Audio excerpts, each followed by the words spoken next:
Hi lovies, welcome back. I am so excited for today's video because I'm taking you on a Charleston book crawl. That's how you throw it on away in a small town. Everybody's talking cause they know now. Everybody's talking cause they know now. And it's a slow burn, playing in your mind like a I thought it'd be really fun to kind of switch it up a little bit. I do bookstore vlogs all the time on my channel and I love going to Barnes & Noble. Don't get me wrong, there are so many cool independent bookstores where I live and I thought it'd be so much fun to kind of do a bookstore crawl with you guys. There's all romance bookstores, there's dark academia bookstores, there's bookstores that double as coffee shops and restaurants. I thought it'd be a lot of fun to do though, show you guys all of my favorite little bookstores around the Charleston area. And then I mapped out all the little bookstores we're gonna hit and I am just so very excited for it. I've been waiting to do this video since we moved here. The game plan for today is to hit 3 bookstores downtown and then tomorrow we're gonna hit another 3 bookstores together, but they're kind of like outside of the downtown area. I think it's gonna be a lot of fun, especially if you are planning a trip to the area and you love reading, you love books. We're gonna go grab some coffee and then head over to our first bookstore of the vlog.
Okay friends, today is day 2 of our bookstore crawl and I'm so excited because the one bookstore we're actually going to today is probably one of my favorite ones in the area. And the other one we're hitting is considered to be half bookstore, half coffee bar. It's gonna be so much fun though. I feel like these 2 bookstores specifically are just so unique in their style and like aesthetics. So I feel like you guys are going to love them. These bookstores are also located outside of the Charleston downtown area. They're actually considered Mount Pleasant area, which is kind of cool because Mount Pleasant is such a totally different vibe compared to Charleston. I think we're gonna hit the Village Bookseller first and then we'll head over to the Archive. It's also pretty toasty out today. I'm pretty sure we're kind of all going through a heat wave right now and we are feeling it, believe me. So I'm actually just wearing this super simple dress and then I have this cute little flowy cover up because you just never know with the weather and I get cold super easily. And then something else that's been a necessity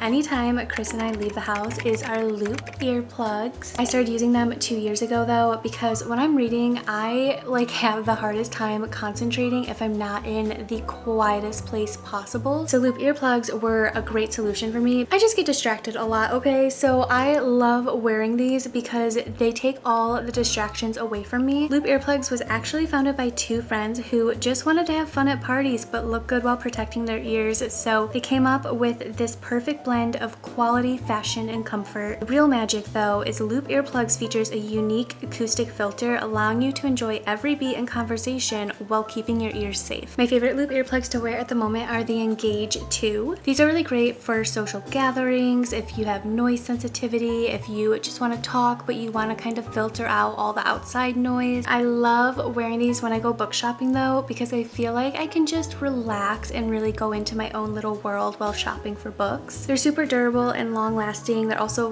very, very easy to clean, which I love. Not to mention they come in these cute little cases that you can actually connect to your keychains or your bag, so you never have to worry about losing them. There's also so many fun colors to choose from with loop earplugs. I am definitely guilty of picking out colors to match with my outfits. I think it is so important to be protecting our ears and our hearing, and loop allows us to do that in a very fashionable and fun way. I could not recommend loop earplugs enough though. You guys can use the link in my description box or my little discount code here to get money off your first purchase. With all that being said though, we are gonna head out and check out the next 2 bookstores. Read between these lines, feeling fine, 'cause you said this is all you want. No more playing all this, waiting. I call you mine. I know you feel the same as I do. No more playing, wishing, waiting. I was taking, baby.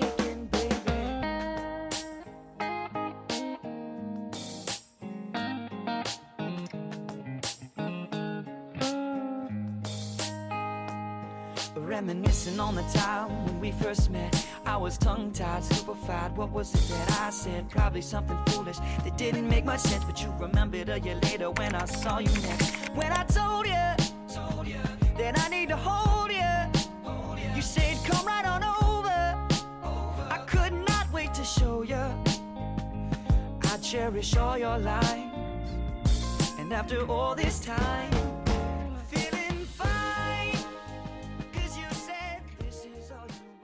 okay friends, we have officially concluded the bookstore portion of this video. We went to 5 bookstores in total, which is absolutely crazy when you think about it. That's a lot of bookstores to cover in a video, and I feel like I'd really love to maybe revisit this idea in the future and do each bookstore as an individual video. Everyone we went to was just so beautiful, so unique. The one we went to was literally a romance only bookstore, and it is probably one of the coolest and prettiest ones I've ever been to. I think the whole aesthetic of that one specifically is just so cute and girly and screams romance. Not to mention that one specifically sells a ton of really cute book merch. They sell a ton of like stationery products, which I am obsessed with. I love stationery, and I feel like stationery and books just like go hand in hand. They also have a ton of Taylor Swift stuff, so if you are a big Swiftie, that bookstore is perfect for you. I'm finally sitting down to do a little book haul with you guys. I didn't end up buying too much when we were out just because I am trying to tackle my physical TBR, so I didn't end up buying a ton of books while we were out, but I did get a few that are pretty exciting and pretty cute. But I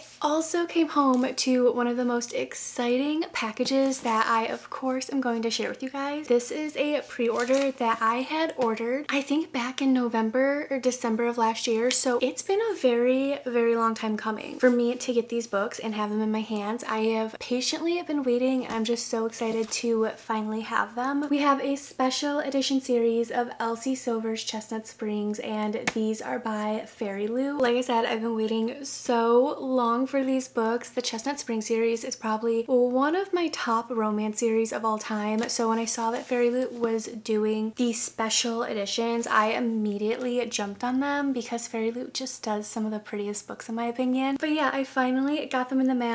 They are absolutely stunning in person. I took a ton of pictures and posted them over on my Bookstagram. If you guys don't follow me over there, I post like a ton of like bookish type of content, so it's different from my normal Instagram where I'm posting more lifestyle and life updates. Oh my gosh, they are so beautiful in person. I'm obsessed with these, and I am obsessed with this series. I was reading these books 2-3 years ago while they were getting released. I just fell in love with Elsie Silver's writing, her characters, her Chestnut Springs world. I always tell people that this is a series and author that made such a big change in my reading taste, because before reading this series, I never went near like cowboy country romances. It just wasn't my vibe. I didn't really care for anything country wise. Then after reading the series, I like immediately flipped. I was in my cowgirl era, and I have just been obsessed with it ever since, to be honest. I think she has such a fun and unique writing style. I'm so stinking happy to have these in my hands though, and I'm so excited to find a place on the shelves to put them. I already have a whole Elsie Silver shelf, like literally a whole shelf dedicated to Elsie Silver books, but I have to figure out where I'm going to put these because they are just so beautiful. Like, look at these sprayed edges. Are you kidding? They are so stunning, guys. I am obsessed. I feel like when it comes to Fairy Loot special editions, they never miss a beat. They do such a good job with the details in the artwork and especially the character art. Come on, I think they did such a lovely job on these. The color scheme, the characters themselves are so beautiful. This one, oh my gosh, this one is sending me. Heartless is probably one of my top books out of this series. Also another one of my favorites. You guys already know because it's more hockey based, and I remember reading this while going to Chris's hockey games, and the vibes, guys, the vibes were off the charts. I love this book so much. We have Hopeless and Reckless. These are also so beautiful.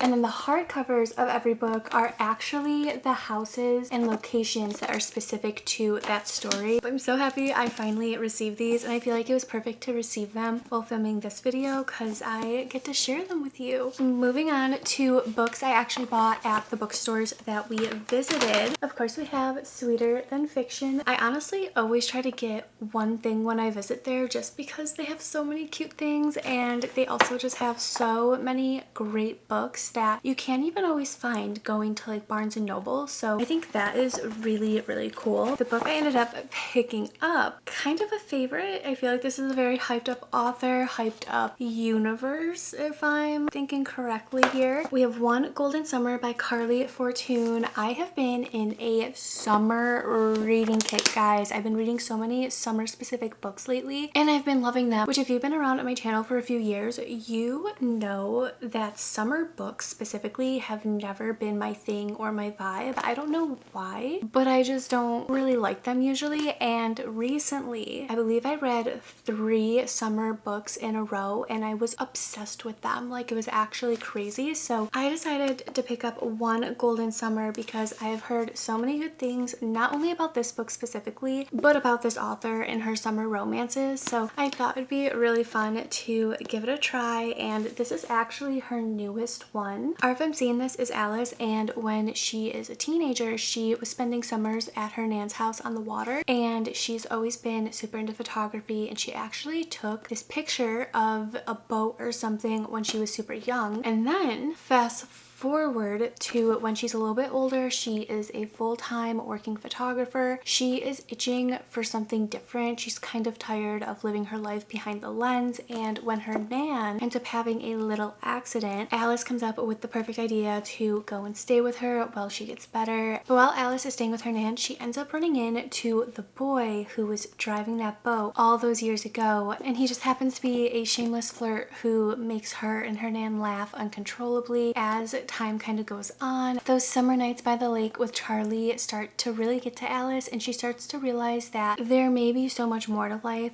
than just working and taking pictures for work. I feel like that whole idea for the story is going to be really fun and interesting. I know she has so many other summer romances as well, and I think they may be interconnected. Correct me if I'm wrong, but I don't think you have to read them in order, hopefully. Last but not least, I picked up 2 more books from the Village Bookseller, which is where we went on day 2 of our bookstore crawl. This is probably one of my favorite bookstores, favorite independent bookstores around, just because they've got such a cozy vibe going on in there. I love how warm and inviting their bookstore is. It's like the type of bookstore you go into and you just want to sit down and read for a couple hours. I feel like with the other bookstores that we went to, you couldn't really do that except for with the Archive, which is a part coffee bar, part wine bar. Very cool concept, but it's definitely on the smaller side, and every time I've gone in there, it's literally been mobbed. Like, you can't even find a seat. I feel like with the Village Bookseller, it's more of a calmer, cozier vibe. There's seating everywhere. There's even seating outside. Anyways, I got 2 more books from the Village Bookseller, and they are definitely not what you guys are expecting because they're baby books. I just can't help myself. I feel like every time I buy myself a book, I have to buy my daughter a book. It's just the way the world works, you know? So I ended up picking up 2 adorable books, and these are actually ones that Chris picked out because he was just like looking in the baby book section before I could get to it, and he pulled these out and I thought they were so cool. These are called block books, and we got a Disney one and a Disney princess one. And the Disney one, it's magical moments for fans of every age, and it literally goes through a ton of Disney movies, and there's like little parts that you can flip over. I feel like they're such cool books because they kind of take little bits and pieces from so many good Disney classics, and I feel like it's just gonna be so awesome reading these little books to her. We got that one, and then we also got the Disney princess one because I didn't know if that one would cover every single Disney princess. I thought this was so cute, and of course I want to read Disney princess books to her. Look how beautiful. Yeah, I'm really excited about these. They have a ton of other ones too that aren't even Disney specific, which is super cool. Those are the last little books I have to share with you guys today. Thank you so much for hanging out with me. I hope you enjoyed it. I hope you had fun. This is definitely a little different from my typical bookstore vlog, but again, I just thought it'd be really fun to show you guys all the indie bookstores in my area. Where I've lived in the past didn't really have a ton of indie bookstores. I'd only have like maybe 2, maybe 3, and living here we have so many. Like, we didn't even hit all the independent bookstores here, so I'm really excited to keep exploring the area, keep finding fun new little things. But that is it for today's video. I have a little poll going on over on my community page. If you guys want to go check it out and vote on it, you guys are voting on our next reading vlog on the channel. Definitely go check it out. Definitely go vote. With all that being said, I love you so very much, and I'll see you in the next one.